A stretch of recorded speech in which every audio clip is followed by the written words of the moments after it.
ഇതൊരു യാത്രയാണ്.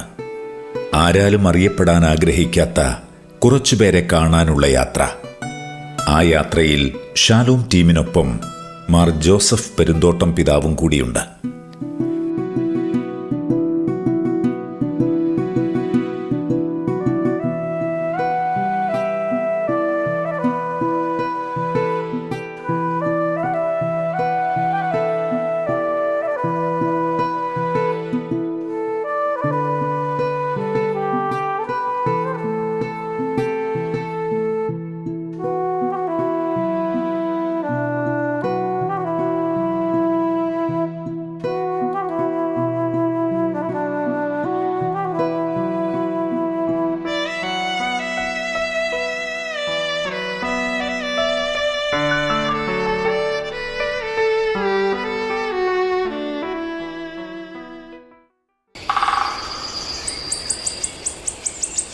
പിതാവിനൊപ്പം ആ നല്ല ഇടയന്മാരെ കാണുവാനായി ഞങ്ങൾ യാത്ര തിരിച്ചു. ചങ്ങനാശ്ശേരിയിൽ നിന്ന് ആരംഭിച്ച ആ യാത്ര അവസാനിച്ചത് ആ താപസരുടെ അടുത്താണ്. ഈ യാത്രയ്ക്ക് മുൻപായി പിതാവ് അവരെക്കുറിച്ച് ചില കാര്യങ്ങൾ ഞങ്ങളോട് പങ്കുവച്ചു.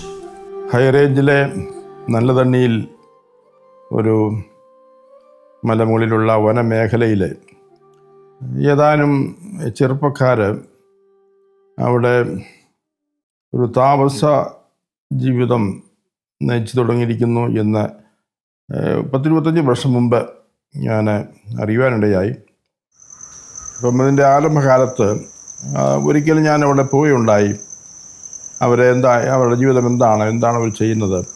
വാസ്തവത്തിൽ വളരെ ഒരു ത്യാഗപൂർവമായ ഒരു ജീവിത ശൈലി എനിക്ക് കാണാൻ സാധിച്ചു. ഏതാനും ചെറുപ്പക്കാർ വീടിൻ്റേതായ പശ്ചാത്തലവും അതിൻ്റെ സൗകര്യങ്ങളെല്ലാം ഉപേക്ഷിച്ച് ഈ വനമേഖലയിൽ ഒന്നുമില്ലാത്തൊരു സ്ഥലത്ത്, എന്ന് പറഞ്ഞാൽ യാതൊരു സൗകര്യങ്ങളും ഇല്ലാത്തൊരു സ്ഥലത്ത് പ്രകൃതിയിൽ തന്നെ ജീവിക്കുന്നതായിട്ടാണ് കാണാൻ സാധിച്ചത്. അവരുടെ ആ ജീവിത ശൈലി ഞാൻ മനസ്സിലാക്കിയപ്പോൾ വളരെ താമസപരമായ ഒരു ജീവിതമാണ്. വളരെ സിമ്പിൾ ലൈഫ്, പ്രാർത്ഥനയും ധ്യാനവും പഠനവും ഒക്കെ ആയിട്ട് കഴിയുന്ന, പ്രത്യേകിച്ച് വളരെയധികം നിശബ്ദത പാലിച്ച് അത്യാവശ്യം മാത്രം സംസാരിച്ച് കഴിയുന്ന ഒരു ചെറിയ സമൂഹം. അതും എന്നെ അത്ഭുതപ്പെടുത്തിയത് അവരുടെ ചെറുപ്പക്കാരാണ്. ആ ഒരു ചെറുപ്പകാലത്ത് ഇങ്ങനെയുള്ളൊരു താല്പര്യം അവരിൽ ജനിച്ചല്ലോ എന്നുള്ളത് എന്നെ വാസ്തവത്തിൽ വളരെ ആകർഷിക്കുകയുണ്ടായി. അങ്ങനെ ഞാൻ അവരെ കണ്ടുമുട്ടി. അവർ അങ്ങനെ പിന്നീട് അത് അവരെന്താണ് ചെയ്യുന്നത്, എങ്ങനെയാണ്, ഞാൻ അന്ന് ചിന്തിച്ചു ഇത് അതിനാളൊന്നും നിലനിൽക്കാൻ സാധ്യതയില്ല. കാരണം ഈ വളരെ പരിമിതമായ ഈ സാഹചര്യത്തിൽ, പ്രത്യേകിച്ച് അവിടെ തണുപ്പ് കാലത്തൊക്കെ നല്ല തണുപ്പാണ്. അങ്ങനെയുള്ള അപ്പോൾ അതിന് പ്രത്യേകമായിട്ടുള്ളൊരു ഒരു സംവിധാനമൊന്നുമില്ല. അപ്പം അങ്ങനെ ആ തണുപ്പും ഒക്കെ സഹിച്ച് പ്രകൃതിയിൽ ജീവിക്കുന്ന ഒരു കൊച്ചു സമൂഹം ഏതാണ്ട് 3 പതിറ്റാണ്ടോളം ആയിരിക്കുകയാണ്. അങ്ങനെ ഇപ്പോഴും അവരവിടെ കഴിയുന്നു. അവരുടെ ആ സിമ്പിൾ ലൈഫ്, ആ ലളിതമായ ജീവിതം അത് ഇപ്പോഴും തുടരുന്നു.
ഇവർ താമസിക്കുന്ന കൊട്ടാരാണിത്.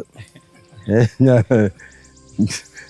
പുരാതന കാലത്ത് ഇതുപോലെ മലകളിലെ വനങ്ങളിലൊക്കെ ചില ആൾക്കാരെ താമസം നയിച്ചിട്ടുണ്ട്, ചില വർഷങ്ങൾ നയിച്ചിട്ടുണ്ട്.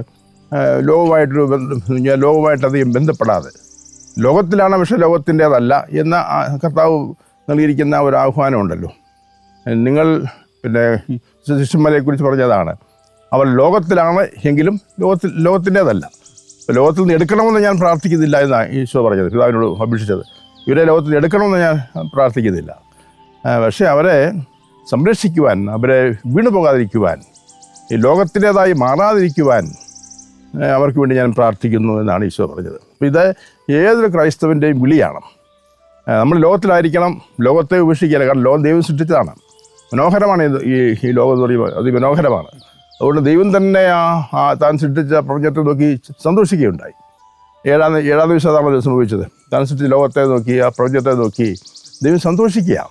അപ്പോൾ ദൈവത്തിൻ്റെ സൃഷ്ടികർമ്മം, പക്ഷെ ആ സൃഷ്ടി മനോഹരമാണ്. ആ സൃഷ്ടിയെ സ്നേഹിക്കുക, പ്രകൃതിയെ സ്നേഹിക്കുക എന്നുള്ളത് തീർച്ചയായിട്ടും നമ്മുടെ ഒരു കടമയുമാണ്, നമ്മുടെ അവകാശമാണ്, നമ്മുടെ കടമയുമാണ്. അപ്പോൾ നമ്മൾ പ്രകൃതിയിലായിരിക്കുക, ആ പ്രകൃതിയുടെ സൗന്ദര്യം, അതിൻ്റെ ആ നൈസർഗികത, അതിൻ്റെ ഒക്കെ നമ്മൾ അനുഭവിച്ചറിയുക. വാസ്തവത്തിൽ ഇങ്ങനെയുള്ള ജീവിതം എന്ന് പറയുന്നത് അതാണ്. ഇവിടെ ഈ പ്രകൃതിയോട് ചേർന്നാണ് ഇവരിവിടെ ജീവിക്കുന്നത്, പ്രകൃതിയിലാണ് ജീവിക്കുന്നത്, പ്രകൃതിയുടെ സൗന്ദര്യം ആസ്വദിക്കുന്നു. പക്ഷേ അതിൻ്റേതായ പിന്നെ ചലഞ്ചസ് ഉണ്ട്, വെല്ലുവിളികളുണ്ട്. നമ്മൾ പ്രകൃതിയോട് ഇണങ്ങിച്ചേരുമ്പോൾ പ്രകൃതിയുടെ ചില തെറ്റായ ചില ആസ്വാദ്യതകളെ അനുഭവിക്കാൻ വേണ്ടിയല്ല, പക്ഷേ പ്രകൃതിയുടെ നന്മയെ ആസ്വദിക്കാൻ വേണ്ടിയുള്ളതാണ്.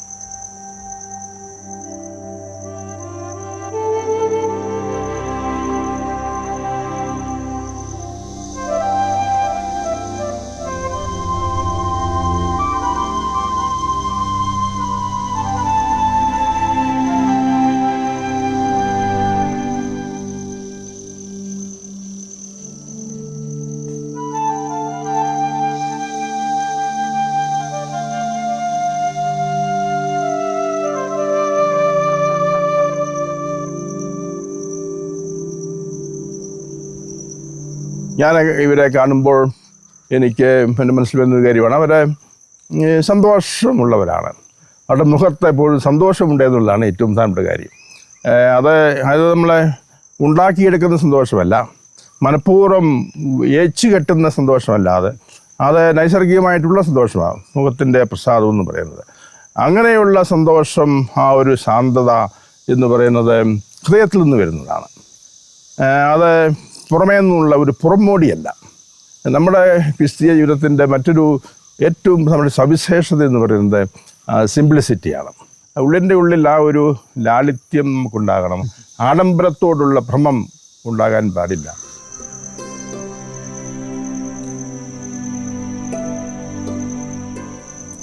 മുപ്പത് വർഷം മുൻപ് എല്ലാ ബൗദ്ധിക ആഗ്രഹങ്ങളും ഉപേക്ഷിച്ച് കാട്ടിൽ കയറിയ അവർ ഇന്നും അവിടെ പ്രാർത്ഥനാരൂപിയിൽ ജീവിക്കുന്നു. അവരുടെ ആഴമായ ആത്മീയത, എല്ലാ ജീവികളോടുമുള്ള സ്നേഹം, ആതിഥ്യം, ഇതെല്ലാം ആശ്ചര്യത്തോടെ ഞങ്ങൾ നോക്കി നിന്നു. സ്നേഹമയന്മാരായ ഈ താപസരെ എല്ലാവരും സ്നേഹത്തോടെ വിളിക്കുന്നു നല്ല തണ്ണി ബ്രദേഴ്സ്.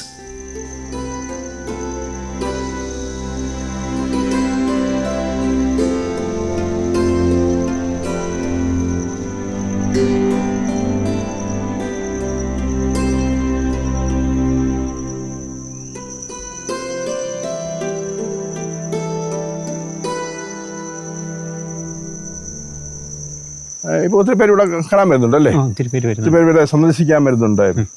ഒരാഡംബരം കാണാൻ വേണ്ടി വരികയല്ല. പലരും ലോകസഞ്ചാരം നടത്തുന്നുണ്ട്, ഏതെല്ലാം കേന്ദ്രങ്ങളിലേക്ക് പോകുന്നുണ്ട്. പക്ഷേ ഇവിടേക്ക് ആൾക്കാർ വരുന്നത് അതിനു വേണ്ടിയൊന്നുമല്ല. ഇവരുടെ ആ ജീവിതം കാണാൻ, അത് അവർക്കൊരു എന്തോ ഒരു ആത്മീയമായ ഒരു സന്തോഷം നൽകുന്നുണ്ട്. നമുക്കറിയാം, ധാരാളം പ്രാർത്ഥിക്കുന്നു, വളരെ മിനിമം മാത്രം സംസാരിക്കുന്നു. ആ നിശബ്ദത എന്ന് പറയുന്നത്, ഈ പ്രകൃതി തന്നെ നിശബ്ദമായ ഒരു അന്തരീക്ഷമാണ് ഇവിടെ ഉള്ളത്. ആ നിശബ്ദതയ്ക്ക് ഒത്തിരി പ്രാധാന്യമുണ്ട്. ഇന്ന് ഒത്തിരി ഒച്ചപ്പാടുകളുടെ ഒരു ലോകം കൂടിയാണ്. എവിടെയും ഒച്ചപ്പാടുകളാണ്. അത് ഏറ്റവും കൂടുതൽ ഒച്ചപ്പാടുണ്ടാക്കാമെങ്കിൽ അതാണ് ഏറ്റവും വലിയ വിജയം എന്ന് കരുതുന്ന മനോഭാവമുണ്ട്. അങ്ങനെയുള്ള സാഹചര്യത്തിൽ നിശബ്ദതയുടെ പ്രാധാന്യം, ഇതിൻ്റെ അർത്ഥം അതേപ്പറ്റി പറയുന്നത് silence is the touch of eternity എന്നാണ് പറയുന്നത്. നിശബ്ദത നിത്യതയുടെ സ്പർശനമാണ്, നിത്യതയെ സ്പർശിക്കുന്നതാണ് സൈലൻസ് എന്നുള്ളത്. നമ്മുടെ ദൈവം നിശബ്ദതയിലാണ് കൂടുതൽ സംസാരിക്കുക. ആ നിശബ്ദതയിൽ ദൈവത്തെ കേൾക്കുവാൻ സാധിക്കുന്നു. നമ്മൾ അല്ലെങ്കിൽ ഒച്ചപ്പാടുകളിൽ നമുക്ക് ദൈവത്തെ കേൾക്കാൻ സാധിക്കാതെ വരുന്നു, നമ്മൾ മറ്റു സ്വരങ്ങളുടെ പിറകെ പോകുന്നു. അപ്പോൾ അതുകൊണ്ട് ആ നിശബ്ദതയ്ക്കുള്ള പ്രാധാന്യം അതൊക്കെ വലിയൊരു മൂല്യമാണ്. അപ്പോൾ അങ്ങനെ ഇവർ ആ ഒരു നിശബ്ദമായ ഒരു ജീവിതം, ആരാധന സഭയോട് ചേർന്ന് ആരാധനാ കർമ്മങ്ങളിൽ പങ്കുചേർന്നുകൊണ്ട് ആരാധനയുടെ പ്രാധാന്യം കൊടുത്തുകൊണ്ട് അങ്ങനെയൊക്കെയുള്ളൊരു ജീവിതമാണ്. അതൊരു വലിയൊരു സാക്ഷ്യമാണ്. അതാണ് എനിക്ക് ഇവരുടെ ആ ഒരു ഈ ജീവിത ശൈലിയെക്കുറിച്ച് പറയാനുള്ളത്.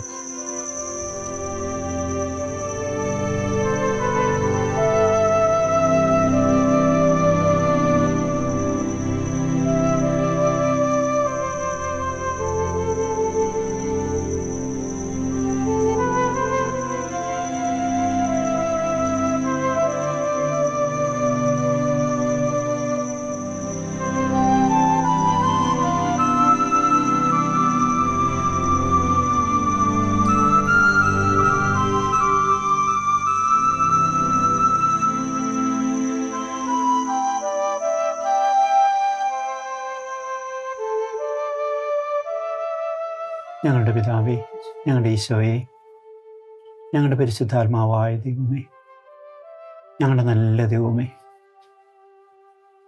അങ്ങേ സ്നേഹാധിക്യത്തിലേക്ക് പിതാവേ, ഞങ്ങളോടുള്ള സ്നേഹത്താൽ നിരന്തരം തുടിച്ചുകൊണ്ടിരിക്കുന്ന അങ്ങേ വശത്തിലേക്ക്, അങ്ങിൽ നിന്ന് പുറപ്പെടുന്ന സ്നേഹമായ പരിശുദ്ധാത്മാവിലേക്ക്, അങ്ങയുടെ പ്രിയ പുത്രൻ്റെ നിർമ്മല ഹൃദയത്തിൽ ഞങ്ങളോടുള്ള സ്നേഹത്താൽ നിരന്തരം ജ്വലിച്ചുകൊണ്ടിരിക്കുന്ന ഈശോയുടെ പരിശുദ്ധ ഹൃദയത്തിൽ ഞങ്ങൾ ഓരോരുത്തരെയും സമർപ്പിക്കുന്നു.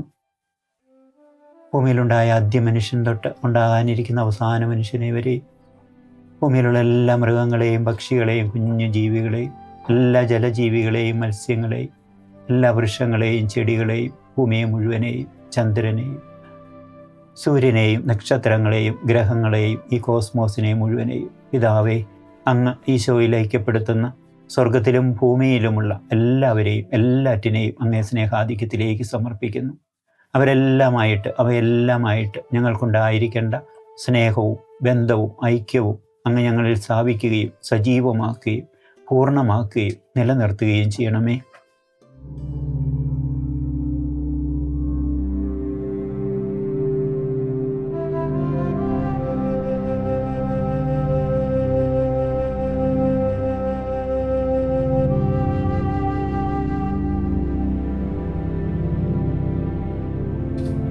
കുരിശുരൂപം ഇപ്പം വന്ന ഒരു കാലത്ത് ഉണ്ടാക്കിയതാണ് ഇത്. അത് പാസ്റ്റർ പാരീസാണിത്. എന്നിട്ട് ഞങ്ങളൊരു ഞാനും ജോണി ബ്രദറും അന്നുണ്ടായിരുന്നുള്ളൂ. എന്നിങ്ങനെ പ്രാർത്ഥിച്ചിട്ട് ഇങ്ങനെ ഒരു പ്രേരണ കിട്ടിയത് ചെയ്താൽ ഇങ്ങനെ ഈശോയുടെ ഈ പാവങ്ങളെ അപ്പം അന്നേരം പ്രാർത്ഥിച്ചിങ്ങനെ കാർവ് ചെയ്ത് അത് ഒരു 33 ദിവസം കൊണ്ടാണ് ഇത് പൂർത്തിയായി വന്നത്. ഇങ്ങനെ ചെയ്യുന്ന സമയത്തെല്ലാം ജോണി ഒരു ദിവസം ഒരു 10 മണിക്കൂർ ഏലും വെച്ച് ഇങ്ങനെ കാർവ് ചെയ്യുന്നുണ്ടായിരുന്നു. ചെയ്യുന്ന സമയത്തെല്ലാം ജോണി ബ്രദർ ഇങ്ങനെ പഴയ നിയമത്തിൽ നിന്നും പുതിയ നിയമത്തിൽ നിന്നുമുള്ള ഈശോയുടെ പീഡാനുഭവ ഭാവങ്ങൾ ഇങ്ങനെ വായിക്കുമായിരുന്നേ. അപ്പം എല്ലാ ദിവസവും അങ്ങനെ വായിച്ചു പല ആവർത്തി മൊത്തം സങ്കീർത്തനത്തിൽ നിന്നും യെശയ്യാപ്രവാചകൻ്റെയും പിന്നെ പുതിയ നിയമത്തിലെ ഈശോയുടെ പീഡാനുഭവ സുവിശേഷത്തിലെ ഭാഗങ്ങളും എല്ലാം അങ്ങനെ വായിച്ച് ഇങ്ങനെ പീഡാനുഭവം കേട്ടുണ്ടായൊരു രൂപം ഇത്. അങ്ങനെ പലരും ഇങ്ങനെ പ്രാർത്ഥിച്ചേച്ച് വന്ന പല അച്ഛന്മാരിങ്ങനെ ധ്യാനിപ്പിക്കുന്ന അച്ഛന്മാരൊക്കെ ഇങ്ങനെ പ്രാർത്ഥിച്ചേച്ച് ഈശോയുടെ ഇങ്ങനെ ചങ്കയിൽ ഇങ്ങനെ കൈവച്ചപ്പോൾ ഇങ്ങനെ ഈശോയുടെ ചങ്ക് ഇങ്ങനെ ഇരിക്കുന്നത് ഒത്തിരി പേർക്ക് ഫീൽ ചെയ്തു. അങ്ങനെ ചിലരുടെ പിള്ളേരൊക്കെ ഇങ്ങനെ ധ്യാനമൊക്കെ കൂടിയേച്ച് വന്ന് ഇങ്ങനെ കൈവെക്കുമ്പോൾ അവരുടെ ചങ്ക് ഭയങ്കരമായിട്ട് ഇരിക്കുന്ന അങ്ങനെ അങ്ങനെ ഒത്തിരി പേർക്ക് അങ്ങനെ അനുഭവം ഉണ്ടായിട്ടുണ്ട്.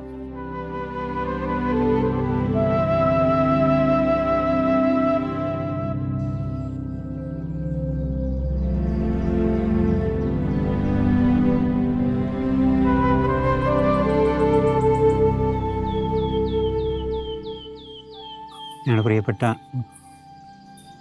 പെരുന്നോട്ടം പിതാവിൻ്റെ സാന്നിധ്യം ഞങ്ങളെപ്പോഴും വലിയ ആകാംക്ഷയോടെ കാത്തിരിക്കുകയും ഭാഗ്യത്താൽ ഇതിപ്പോൾ ഒരു 4ാമത്തെ പ്രാവശ്യമാണ് പിതാവ് ഞങ്ങളെ സന്ദർശിക്കുകയും ഞങ്ങളോട് ഒത്തിരി ഈശോയുടെ കാര്യങ്ങളും സഭയുടെ കാര്യങ്ങളും ഒക്കെ പല പ്രാവശ്യം പറഞ്ഞു തരും എല്ലാം ചെയ്തു. പിതാവ് മെത്രാൻ സ്ഥാനത്തേക്ക് ആയ കാലം തൊട്ട് ഞാൻ എന്നും കുർബാനയിൽ പിതാവിന് വേണ്ടി പ്രാർത്ഥിക്കുന്നുണ്ടായിരുന്നു. അതിപ്പോഴും തുടരുന്നുണ്ട്. ഞങ്ങളിപ്പോൾ ഇവിടെ 30 വർഷം 96-ലാണ് വരുന്നത്. 30 വർഷമായി. ഞങ്ങൾ രണ്ടുപേര് ഫ്രാൻസിസ്കൻ കൺവെൻജൽസിൽ 2.5 വർഷം സെമിനാരി പഠിച്ചതാണ്.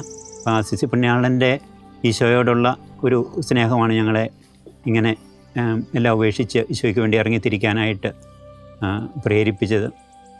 അന്ന് ഞങ്ങൾക്കിങ്ങനെ പറഞ്ഞു തന്നത്, ഫ്രാൻസിസിനെക്കുറിച്ച് നമ്മൾ ഒത്തിരി കാര്യങ്ങൾ കേട്ടിട്ടുണ്ട്. അതിനേക്കാളും എല്ലാം അപ്പുറമായിട്ട് ഞങ്ങൾക്കൊരു ആൽബർട്ടച്ചൻ അന്ന് മാൾട്ടയിൽ നിന്നുള്ള ഒരു അച്ഛനാണ്. അച്ഛനിങ്ങനെ ഫ്രാൻസിസിന് ഈശോയോടുണ്ടായിരുന്ന ഒരു ഭ്രാന്ത സ്നേഹത്തെക്കുറിച്ച് ഇങ്ങനെ പറഞ്ഞ് ഞങ്ങൾക്ക് തരുമായിരുന്നു. അപ്പം ഫ്രാൻസിസിനെ പോലെ അതുപോലെ ഒരു സ്നേഹാധിക്യത്താൽ ഈശോയെ സ്നേഹിക്കാനുള്ള ഒരു വലിയ പ്രചോദനമാണ് ഞങ്ങളിതിലേക്ക് അങ്ങ് നയിച്ചത്. കൊച്ചി പുണ്യവതി പറയുന്നത് പോലെ ഈശോയെ സ്നേഹിക്കാൻ മറ്റുള്ളവരെ നിർബന്ധിക്കാനുമുള്ള ഒരു വലിയ പ്രചോദനമാണ് ഞങ്ങളിൽ എപ്പോഴും കിടക്കുന്നത്. ഈയിടെ ഫ്രാൻസിസിനെ കുറിച്ച് ഇങ്ങനെ പറയുന്നത് കേട്ടു. മാർഗരറ്റ് മേരി അലക്കോക്കിനോട് ഈശോ പ്രത്യക്ഷപ്പെട്ടപ്പോൾ പറഞ്ഞെന്ന്, ഫ്രാൻസിസ് എന്നെ സ്നേഹിച്ചതുപോലെ നീ എന്നെ സ്നേഹിക്കാൻ ശ്രമിക്കാനായിട്ട്. അപ്പം ഫ്രാൻസിസിൻ്റെ സ്നേഹം ഈശോയ്ക്ക് ഇഷ്ടപ്പെട്ട ഒരു സ്നേഹമായിരുന്നു എന്ന് മനസ്സിലായി. അങ്ങനെ ഈശോയ്ക്ക് ഇഷ്ടപ്പെട്ട ഒരു സ്നേഹം കൊണ്ട് ഈശോയെ സ്നേഹിക്കാൻ ഞങ്ങൾ ശ്രമിക്കുകയാണ്. അതിന് ഈശോ കൃപ തരുന്നുണ്ട്. ഈശോ കൃപ തരുന്നതിന് ഞങ്ങൾ നന്ദിയുണ്ട്.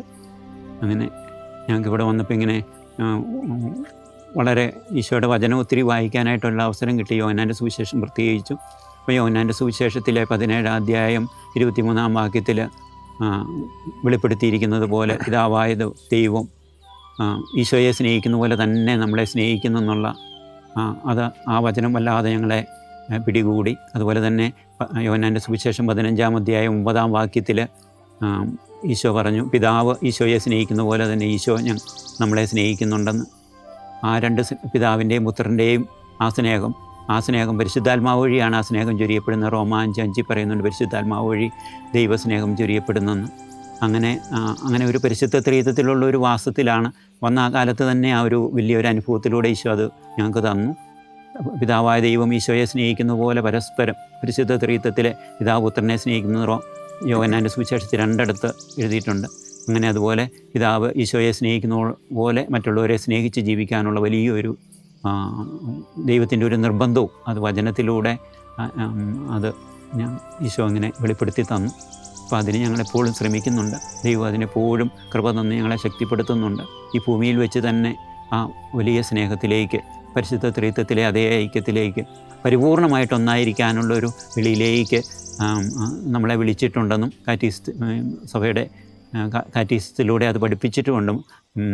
ത്രിത്വത്തിൻ്റെ എലിസബത്തിനെ കൂട്ടി ചെയ്തുകൊണ്ട് സഭ പറയുന്നുണ്ട് അത് ഭൂമിയിൽ തന്നെയാണ്, ഇപ്പം തന്നെ ആരംഭിക്കേണ്ടതാണ്, അത് തുടരേണ്ടതുമാണ്. അപ്പോൾ അതുകൊണ്ട് അത് അങ്ങനെ ഈ ഭൂമിയിൽ തന്നെ വെച്ച് ഈശോ കൊണ്ടുവന്ന ആ വലിയ സ്നേഹം ജീവിക്കാനും ആ വലിയ സ്നേഹത്തിൽ, പിതാവിൻ്റെ വലിയ സ്നേഹത്തിൽ, ഈശോയുടെ വലിയ സ്നേഹത്തിൽ, പരിശുദ്ധാത്മാവായ ആ സ്നേഹത്തിൽ വസിക്കാനുമുള്ള കൃപ കിട്ടി.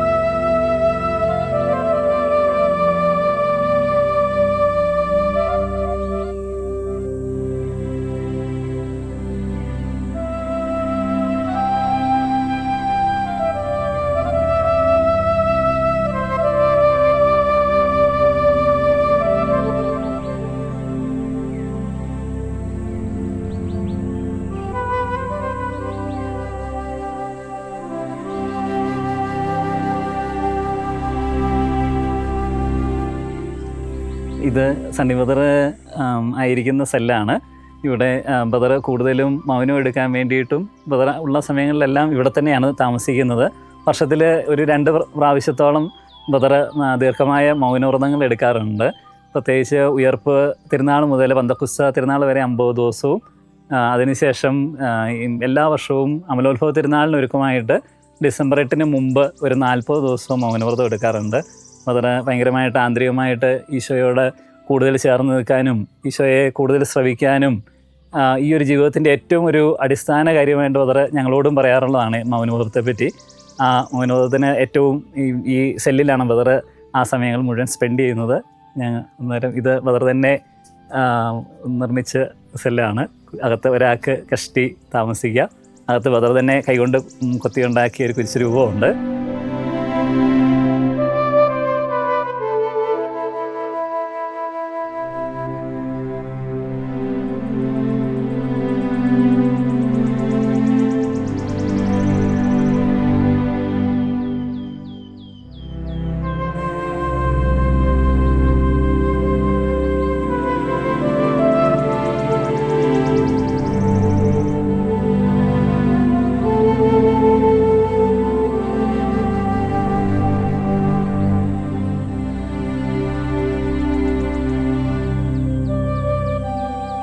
ഞങ്ങളൊക്കെയും പഠിക്കുന്ന കാലം തുടങ്ങി ജീസ്യൂത്തുമായിട്ട് ബന്ധപ്പെട്ട ഒത്തിരിയേറെ ഈശോയ്ക്ക് വേണ്ടി സമർപ്പിച്ച് ജീവിക്കാൻ ആഗ്രഹിച്ച് പഠനകാലങ്ങളിൽ മുഴുവൻ അങ്ങനെ വളരെ തീക്ഷ്ണതയോടെ ജീവിച്ചിരുന്ന ഒരു സമയമുണ്ടായിരുന്നു. അതിനുശേഷം കൂടുതൽ സമർപ്പണത്തിലേക്ക് പോകാനായിട്ട് ഈശോ ഉള്ളിൽ ഞങ്ങളെ പ്രചോദിപ്പിച്ചപ്പം ഇങ്ങനെ കുറച്ചധികം കാലം പ്രാർത്ഥിക്കാനും ഒക്കെയായിട്ട് ഈശോ അവസരം തന്നു. ആ സമയങ്ങളിൽ ഈശോ ഇങ്ങനെ നയിച്ച് ഞങ്ങൾ ഇവിടെ ഞാനും ജോസിനും ഒക്കെ കൂടി ഒരിക്കൽ ഇങ്ങനെ സണ്ണിബദറിനെ കാണാൻ 2017 ഞങ്ങളിവിടെ വന്നു. അതിനുശേഷം ഇവിടെ വന്നതിന് ശേഷം ബദറിനോട് ഞങ്ങൾ പല ദിവസങ്ങളിലായിട്ട് വന്ന് ബദറിനോട് സംസാരിച്ച് ആ സമയങ്ങളിലൊക്കെ ബദർ മുമ്പേ ഷെയർ ചെയ്തതുപോലെ ദൈവത്തിൻ്റെ ആ വലിയ സ്നേഹം ഞങ്ങളോട് ബദർ ഷെയർ ചെയ്യുകയുണ്ടായി. ഞങ്ങളുടെ ഉള്ളിൽ, എൻ്റെ ആണെങ്കിലും പേഴ്സണലി ഉള്ളിൽ ഭയങ്കരമായിട്ട് നമ്മുടെ ജീവിതത്തിൻ്റെ ഏറ്റവും ആഴത്തിൽ നമുക്ക് ഈശോയോട് എങ്ങനെ ഈശോയുടെ സ്നേഹത്തോട് പ്രതികരിക്കാം, ഈശോയെ എങ്ങനെ കൂടുതൽ സ്നേഹിക്കാം എന്ന്, ഈശോയ്ക്ക് വേണ്ടി എങ്ങനെ എൻ്റെ ജീവിതത്തെ പരിപൂർണമായിട്ട് സമർപ്പിക്കാം എന്ന് ഒരന്വേഷണം എൻ്റെ ഉള്ളിലുണ്ടായിരുന്നു. അതിന് എൻ്റെ ജീവിതത്തിലെ ഭയങ്കരമായ ഒരു രൂപാന്തരീകരണ അനുഭവം എന്ന് പറയുന്നത് പോലെയായിരുന്നു സണ്ണിബദറിനെ കാണാനും സംസാരിക്കാനുമായിട്ട് ഇടയായത്. ആ സമയത്ത് ബദർ ഭയങ്കരമായിട്ട് യോഹന്നാൻ സുവിശേഷത്തിലെ 15-ാം അധ്യായത്തിലും 17-ാം അധ്യായത്തിലെയും ഈശോ വെളിപ്പെടുത്തിയ വലിയ സ്നേഹത്തിൻ്റെ യോഹന്നാൻ 15:9 യോഹന്നാൻ 17:23 സുവിശേഷങ്ങളിലെ വചനങ്ങൾ ഭയങ്കരമായിട്ട് പിതാവായ ദൈവം ഈശോയെ സ്നേഹിക്കുന്നത് പോലെ തന്നെ ഈശോ നമ്മെ സ്നേഹിക്കുന്നു, പിതാവ് ഈശോയെ സ്നേഹിക്കുന്നത് പോലെ തന്നെ പിതാവ് നമ്മളെ സ്നേഹിക്കുന്നു എന്നുള്ള ആ വലിയ സ്നേഹത്തിൻ്റെ അനുഭവം ഞങ്ങളോട് ഷെയർ ചെയ്യാനായിട്ടിടയായി. ആ സ്നേഹം പരസ്പരം സ്നേഹിക്കാൻ വേണ്ടിയിട്ട്, പരിശുദ്ധ ത്രിത്വത്തിലെ അതേ സ്നേഹം ഞങ്ങൾ പരസ്പരം സ്നേഹിക്കാനാണ് ദൈവം നമ്മളെ വിളിച്ചിരിക്കുന്നത്. അതാണ് യോഹന്നാൻ സുവിശേഷം 15-ാം അധ്യായം 12-ാം വാക്യത്തിൽ ഞാൻ നിങ്ങളെ സ്നേഹിച്ചതുപോലെ നിങ്ങൾ പരസ്പരം സ്നേഹിക്കുക എന്ന് വളരെ ഞങ്ങളോട് ഷെയർ ചെയ്യാനായിട്ടിടയായി. ഈശോയോടുകൂടെ ഓരോ വചനവും പാലിച്ച് അത് ഈശോയെ സ്നേഹിക്കുന്ന ഒരു അനുഭവത്തിലേക്ക് ഞങ്ങൾക്ക് ഇപ്പം കടന്നു വരാനായിട്ട് സാധിക്കുന്നുണ്ട്. അങ്ങനെ ഞങ്ങൾ ഇപ്പം ഞങ്ങളുടെ പ്രായക്കാർ ഞങ്ങൾ 4 പേര് ബ്രദേഴ്സിൻ്റെ കൂടെയുണ്ട്. ഞങ്ങൾ അത് ഈ തരത്തിൽ ഈ ഈശോയുടെ വചനം പാലിച്ച് ഈശോയെ കൂടുതലായിട്ട് സ്നേഹിക്കാൻ വേണ്ടിയിട്ട് ആഗ്രഹിച്ച് ഞങ്ങൾ ഇവിടെ ഉണ്ട്. പ്രാർത്ഥനയും പരിത്യാഗവുമായി സ്നേഹത്തോടെ അവർ അവരുടെ സ്വർഗത്തിൽ കഴിയട്ടെ. ഒരിക്കലും ഇതൊരു വിനോദത്തിനുള്ള ഇടമായി കാണരുത് എന്ന് ഞങ്ങൾ അഭ്യർത്ഥിക്കുന്നു. എന്നും സ്നേഹത്തോടെ അവർ നമ്മൾ ഓരോരുത്തർക്കു വേണ്ടിയും പ്രാർത്ഥിക്കുന്നു.